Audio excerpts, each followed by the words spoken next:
I followed a few car lengths behind. He was busy talking on the phone. I figured even if he noticed, there was no way a guy in an old clunker like mine would register on his mental radar. His first stop was Rachel's, out on 45th Street, a steakhouse where you can wolf down a large porterhouse and watch strippers on the stage. A bouncer greeted him as if they were old friends. All the pretension of class with this big house and the fancy art. Why was I not surprised? I pulled into a rooms-to-go parking lot across from Cracker Barrel and waited. After 50 minutes, I almost decided to call it a night. Maybe half an hour later, Stratton came out with another man. Tall, ruddy, white-haired, a navy blazer and lime green pants. One of those, I can trace my roots back to the Mayflower kind of faces. They were laughing and smirking.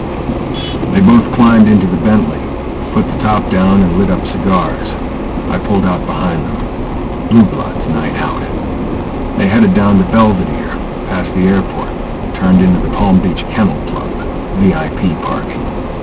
It must have been a slow day, because the attendant rolled his eyes jeeringly at my wheels, but he seemed happy to take my 20 and slip me a clubhouse pass. Stratton and his buddy headed up on an elevator to the fancy seats.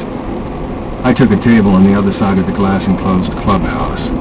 I ordered a sandwich and a beer and felt obliged to go up to the window every once in a while with a couple of $2 bets. Stratton seemed to be into it, though. He was loud and garrulous, puffing on his cigar, peeling off multiple hundreds from a huge wad on every race. A third person came to the table, a fat, balding guy, suspenders holding up his pants. They kept betting wildly, ordering bottles of champagne. The more they lost, the more they laughed, throwing big tips to the stewards who took their bets. About 10, Stratton made a call on his cell phone, and they all stood up together. He signed for the bill, it must have been in the thousands, and then he put his arms around the other two and headed back downstairs. I paid my check and hurried after them. They piled into his Bentley. They had the top down and were all smoking cigars. The Bentley was weaving a bit. They crossed back to Palm Beach over the middle bridge. Stratton wrapped around to the right and turned the Bentley into the marina. Party time, huh, boys? The gate rose, and a guard waved them through. No way I could follow. I was definitely curious, though. I parked the car on a side street and climbed back up onto the walkway of the middle bridge. I headed up the ramp. An old black guy was fishing off the bridge farther ahead. The spot gave us a bird's-eye view of the marina.